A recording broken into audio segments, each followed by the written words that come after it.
Hello there, H+III+T, to boot that dang on time. Y'all, welcome to another edition of the run-through. What happens with this dang on series, if you do not know by now, is you guys suggest an album for me to listen to that you know ahead of time I am probably not going to like, but you just want to see me talk about it track for track. So that's what this dang on foolishness is. This week, the album suggested by Severhead Seth Lane, or whatever account it is you commented this under, it is on the dang on screen. You didn't give a specific album, I don't think, and if you did, my apology, but you said anything by Smashing Pumpkins, therefore you saw the title in the dang on thumbnail. Today we are reviewing Siamese Twins, twins or lovers, Siamese something, and I feel bad for forgetting already, but Siamese something by Smashing Pumpkins. I have never heard anything about this band whatsoever. I know they're somewhat respected, and I remember when I was 16 years old, I was at Best Buy with my dad, and I saw they were selling a Smashing Pumpkins box set for $200, and I said, you know what, there better be a talking pumpkin in there, or the Great Pumpkin from Charlie Brown. Linus was right, gosh dang it, but that's not here and there. So track by track, we're going to go through this. They are one of the original alternative rock bands, back when alternative meant they were like grungy, softer, hard rock rather than Nirvana. So it's like one step over Nirvana, but not really hard rock. So it's that weird in-between ground. So if you're interested in that, continue to watch. If you don't care about rock music, you will not care about this video. But that's not here nor there. Smashing Pumpkins, let's do it. This is probably going to suck, but that's why I'm here. Gosh dang it, let's go.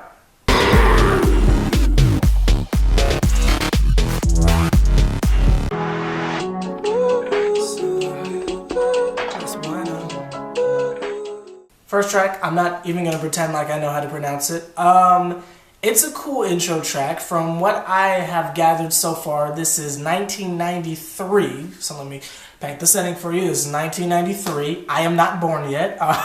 Probably most of us watching were not born yet. This is their second album. This was their first single. So first track was the first single. That's interesting. It's an okay song. Now, the YouTube link I'm listening to it on is absolutely rubbish, gosh dang it. It's pretty darn terrible, so the quality isn't what's up, so I'm trying to give them a leeway to where, does the concept sound good? It's not going to sound good quality-wise because of the specific YouTube link I have. This is kind of the time where I wish I had an Apple Music or a Spotify to where I could just listen to the album quality and not have to think about it, but I'm not trying to pay that kind of money. I already have Hulu, and that's enough, but that's not a here nor there. And it's commercial-free Hulu, so you dig, but that's not a here nor there. But yeah, so the first track is okay. It's not particularly bad. It kind of drags on a little bit, but towards the final chorus, it's kind of catchy, makes you tap your foot a little bit. It's not bad. I've been doing this for 3 weeks now, running through albums, and or the 6 with my wills. But this is probably the best intro track I've heard so far. So it's a cool song. It's not bad. It's not crap. Not my cup of tea, but it's cool. I might like this.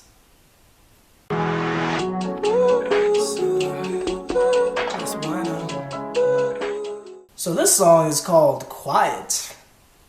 Weird for one of those albums. It's okay. Sounds identical to something I would hear from Nirvana, but it's okay. This band seems to be dripping with early 90s cheese as far as soft rock goes. It's okay. Maybe Smashing Pumpkins is just one of those bands that made that style what it is, and especially since it's their second album, maybe they're one of the catalysts for the sound.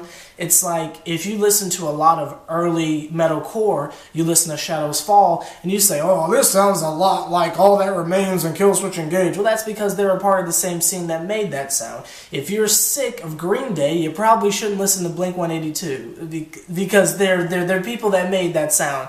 So I know Smashing Pumpkins has been around for a while, so maybe I shouldn't really be complaining about this particular sound as far as them emulating it, because I'm sure they created it. So with that being said, I just want to go ahead and start out by saying this is not my cup of tea. I like the grunginess of it, I just don't like the whining that goes with it. Yeah,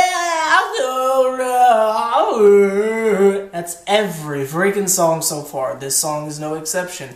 The only difference is, I guess the chord progression is a little cooler than the last one, where the last one was more fast-paced, let's jump off a bridge.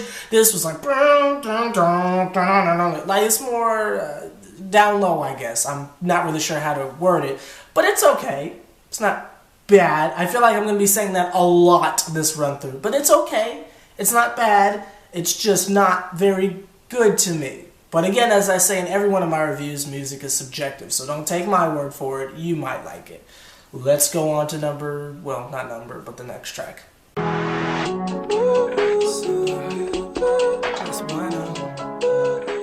Today, never, ever in this channel's history have I been shut up so quickly. Keyword is quickly, because Kendrick did a number on me. But never have I been shut up so quickly in a review. This song today is probably one of the better things I've heard since My Chem. Dead serious. I mean, dead serious. I love this freaking song. I'm not saying it resembles My Chemical Romance in any way, but as far as like the impact it has on me. Again, let me just say that the YouTube like video I'm listening to that has this entire album is heaps rubbish. My actual goodness, it's just terrible, dreadful. But even through the horrid quality of this video, which was posted in 2014, so this guy doesn't have any excuse, but the song is really beautiful. I mean, even basically all the cliches I was talking about that I hated about this band so far actually came together in a positive way. It almost felt like maybe the early stages of, I don't want to say punk rock, but the early stages of modern day 2007 or 5-ish grunge rock. That kind of stuff that 32 Leaves is on, to where like they've clearly left punk rock because there's distortion on the guitars, like heavy distortion, and it's kind of washed with like chorus effects on the voices and the instruments, to where it's just like a wash of almost fuzz rock. But then at the same time, it's got that soft rock vibe to where it's like, okay, yeah, man, I feel you, bro. Like, I'm not really sure how to word it, but if you're getting anything of what I'm saying, then you totally get what I'm saying. This song is very good. I like it a lot. The lyrics are cool. I didn't get a chance to like really sit down and listen, but I had to Shazam it, man. Had to get that quick trip, boop, had to Shazam that job. And I can't wait to hear the regular CD quality version on iTunes. That is a very good song, gosh dang it, and this might turn out to be a pretty good album. So this will be the first time in run-through history that I actually like what we're reviewing here. Let's hope the next one is just as good.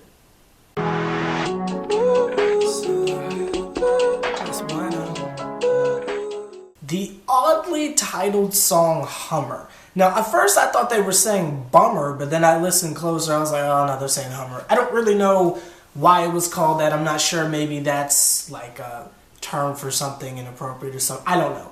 But I don't believe the car was around then. By the way, what happened to those? But that's not the end of there. The song is good. Not as good as today, but still, it's a good song. The switch up is really, really welcome, because it was starting to get generic, but then they go into this beautiful switch up where it's, I don't want to say jazzy because that might not be the right term for it, but ultra melodic, like noodling, like not even picking, just like noodling, just it's really soft and beautiful, and kind of like glides you out of the song. It's a great switch up. I love it when like bands take risks like that, not just like a Metallica where it's like chugga chugga chugga, completely new song, but it's still the same song. It's a welcome change up. It kind of makes sense musically, and it's pretty beautiful. I have to say the outro is the best part. I don't think it's beautiful enough to sit through the beginning to get to the second half of the song, but it's a very beautiful switch up. If you want to listen to a song off it and you choose this one, stick around for the second half of the song. It's very beautiful, very chill, very airy. I like where this band is going. I'm still only messing with Today, but I'm only 4 tracks in, so this was a pretty good song. Not something I would take personally, but again, that second half, goodness, that's freaking beautiful. But let us continue.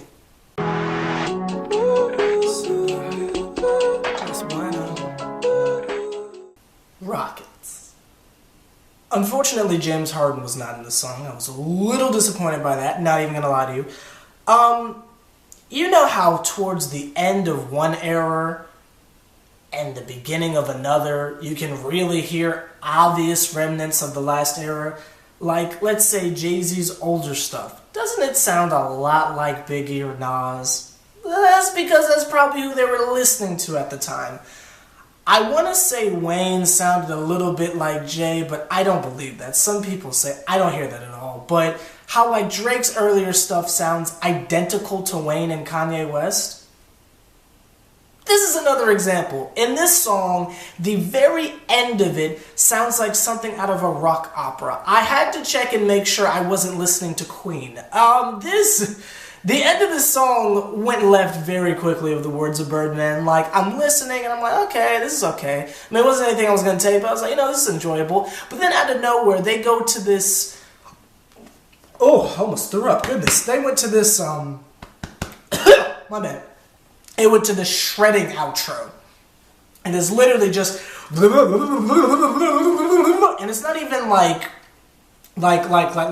dancing on the fret. They just held every possible fret and just started to shred the crap out of the strings to this, like, this is the wrong word, but this omniplex freaking place that they went to. And it just sounded, and it ended with the bam bam. And I was like, is this the 80s or early 90s? But it's probably because it's their second album and they were probably heavily influenced by, let's say, Guns N' Roses or something like that. So I'm going to let that slide. The song itself is alright. Nothing too special about it. I'm not even quite sure what it was about. But it was not terrible. Just wasn't something I would personally take. Next track.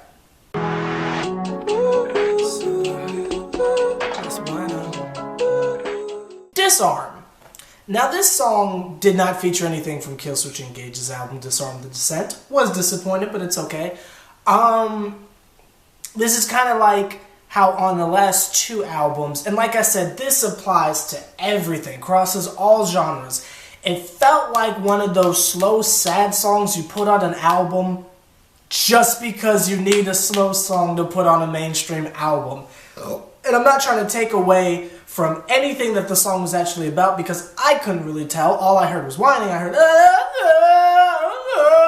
I'm sure old dude was talking about some serious heart-wrenching type stuff, really attacking the feels, plucking at the dang on heartstrings, I'm sure. But for me, as a casual listener, just sitting down listening to an artist I've never heard of before and can't really understand what you're saying in the song, it felt a little forced.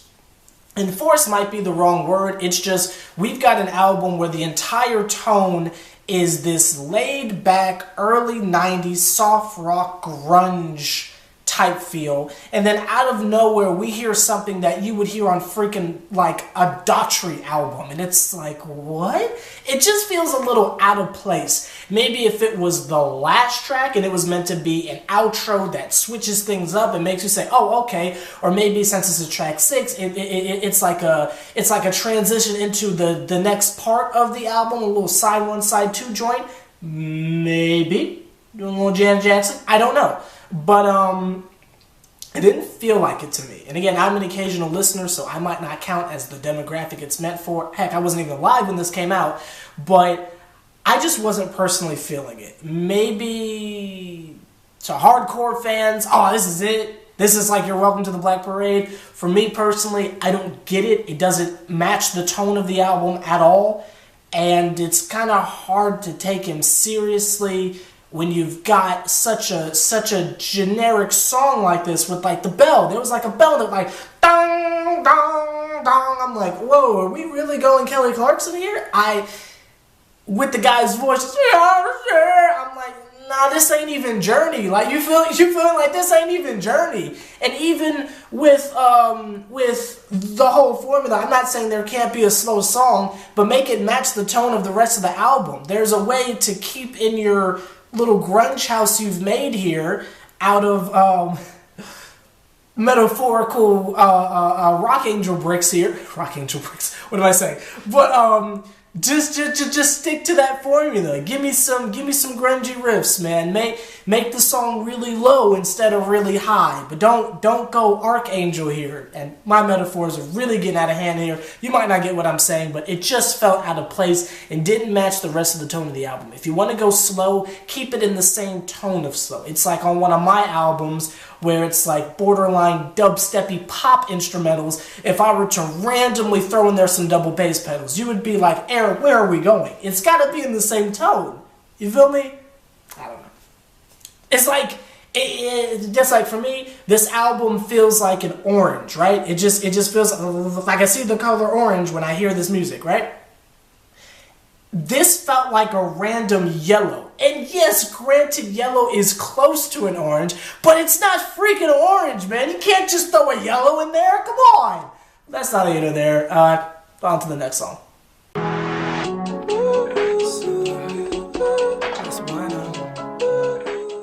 Sama, I think is how you pronounce that. Basically, where the last track went wrong is where this one goes right. Again, I didn't take this song personally, but it's good-ish. It keeps with basically the orange that we were talking about. The whole song's orange, and they stick with that. It's a little bit like it's a low vibe, slow song talking about. I'm gonna assume self-reflection. I'm not really sure, and it's a low down, pretty chill song. And basically everything I said the last track needed, this track has. One thing I will say is if you're not digging the song itself content-wise, if you're willing enough to stick around until the end, the outros are always really, really freaking good. It's got a really beautiful outro, but it's a lot shorter than, let's say, earlier tracks to where I wouldn't even say it's worth it. But if you're into this stuff, don't worry, you're in luck, because even if you're saying meh, there's an outro that's going to make you be like, okay, that wasn't a complete waste of time, and that's good. If you can end a song very strongly, again, I personally think intros can be, hit or miss, but I think outros are the most important part of any song personally. It's gotta make you say, man, I want to go through all of this again to hear this. Normally that's the lasting impact and what you're humming even afterwards, but that's not here nor there. So yeah, this track was okay. It was better. It wasn't bad, but it was better than the last one. So let's move on to the next one.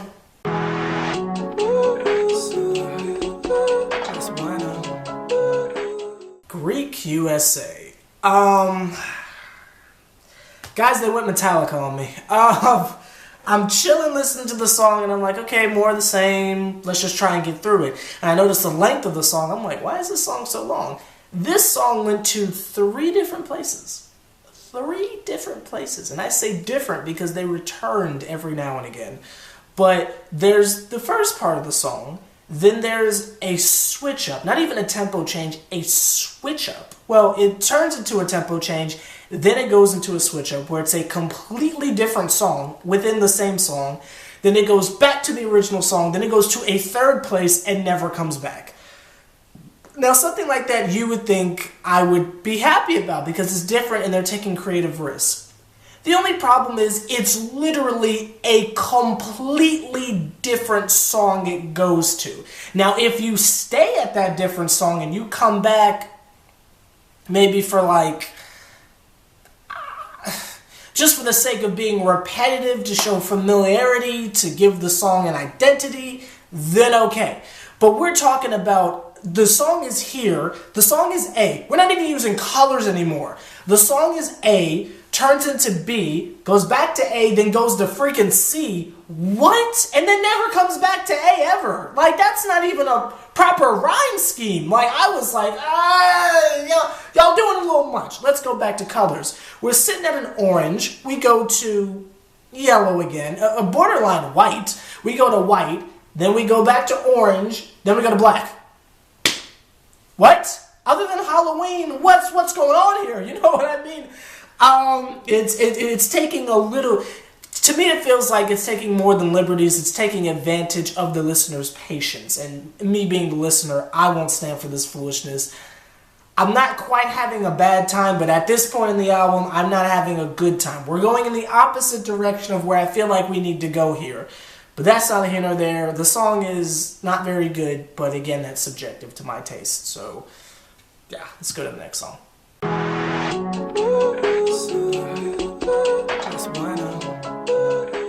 The name of this song is called Mayonnaise. Now, as much as I would like to sit here and make fun of this song strictly based on the title, I am unable to, because this is a extremely good song. Hit that Shazam again, gosh dang it. I like this song a lot. Like, I'm talking like as soon as I'm done filming this, buying it right the jive on now. This song and Today is exactly what I was hoping this entire album would be like. Unfortunately, we're only getting cuts here and there, but it's one of those album cuts to where I'm just really happy I heard it. And I don't know if it was a single or not, but I know it goes harder than a little bit. Love the song. It's chill. It's that type of, almost gives sort of a West Coast vibe where, like, you know, you're driving on the coastline, top down, just chilling.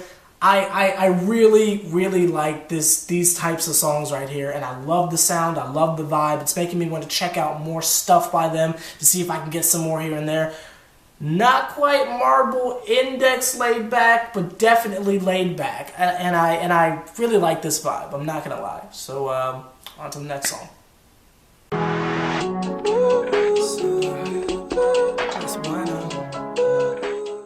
Space Boy. It's okay. It's easy to listen to, super laid back. It's just okay. Not something I would get personally, but it's definitely a cool song. I'm not entirely sure what the song is about, but it's okay. It's just, I don't know, it's just kind of meh. Like, it's not bad, and I would even say it's good. It's just not something I would personally grab. If I heard it on the radio, I wouldn't say, oh, turn that off. I'd be like, oh, snap, this is cool. Who's this? Okay, word, okay. So it's not bad, it's just not anything I would personally take. But it's definitely a good song. This is shaping out to be a pretty good album overall. By good, I mean easy to listen to, not by rap or trap standards. Because so far it's a trap, I've only taken 2 songs.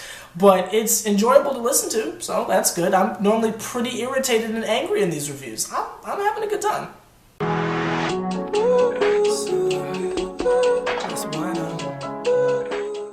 Silver Blank is 9 minutes long. Let me just repeat that one more time. It is 9 minutes long. And you might be sitting there saying, Air, why is that a big deal? Because it's not the last track. There's still 2 more friggin' tracks left. Why would you have a 9-minute song with 2 more tracks left? Honestly, I'm so irritated by this, I'm not even going to listen to the rest of the album. I'm not even going to listen to the rest of the album because I'm so offended at the fact that the last 4 minutes of this track is just this man singing with no music in the background, just, I'll be okay. 4 minutes of that! There's barely a guitar in the background, no more bass, no more drums, just him just making faint thoughts to himself. How could you have a 9-minute song where the last 4 minutes is nothing and it's not the end of the album? This is what I'm talking about, how there's creative liberties and taking advantage of someone's patience. And I've had enough of this dang old foolishness, and I refuse to sit down and listen to any more of this. How dare you? I almost gave you a lap. You fool! You fool! Like, comment, subscribe, H+III+T. I don't care about the rest of this album because I refuse to listen to it. How dare you do that, gosh dang it? We're going to listen to Logic next. I haven't been musically disrespected like that in a very long time. But that's neither here nor there. Like, comment, subscribe, H+III+T. Did you like this album if you listened to it? If not, it's whatever. Oh my goodness. See y'all later.